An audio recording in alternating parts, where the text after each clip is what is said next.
Kung sa aircraft, I think this is the first time that we were challenged, no, at a distance of more than 50 nautical miles off the coast of Zambales.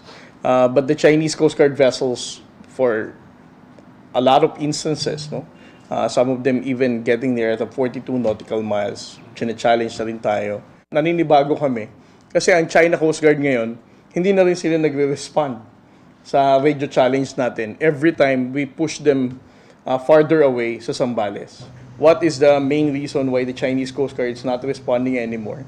And they have also dropped yung claim nila na indisputable sovereignty. They didn't mention itong phrase na indisputable sovereignty. Samantala, mga pagtatangka ng China na magtayo ng monitoring station sa Bajo de Masinloc, pipigilan ng AFP, nanindigan ng Armed Forces of the Philippines na kanilang pipigilan ang anumang pagtatangka ng China na magtayo ng anumang istruktura sa Bajo de Masinloc o Scarborough Shoal, ayon kay AFP spokesperson for the West Philippine Sea, Rear Admiral Roy Vincent Trinidad. Ginagawa ng Pilipinas ang karampatang mga hakbang upang mapigilan ng China sa kanilang mga balak sa loob ng exclusive economic zone ng bansa. On our monitoring of the area, our multi-domain awareness has not ceased. It is continuing, it is escalating. Our coverage is there 24/7. Secondly, our patrols are in place by sea and by air. These are under Northern Luzon Command since they cover Bajo de Masinloc.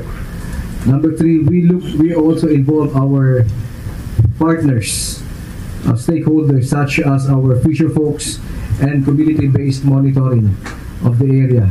And lastly, the rules-based international order is also protected by our partners, like-minded countries. There has been an upscale of MMCAs and bilateral MCAs in the Bajo de Masinloc area.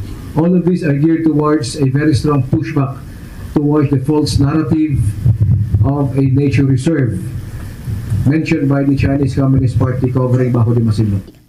All the actions right now are geared towards preventing such an action. The mere pronouncement has already drawn very strong international backlash, and we believe this is strong enough to prevent any further action by the Chinese Communist Party over Bajo de Masinloc.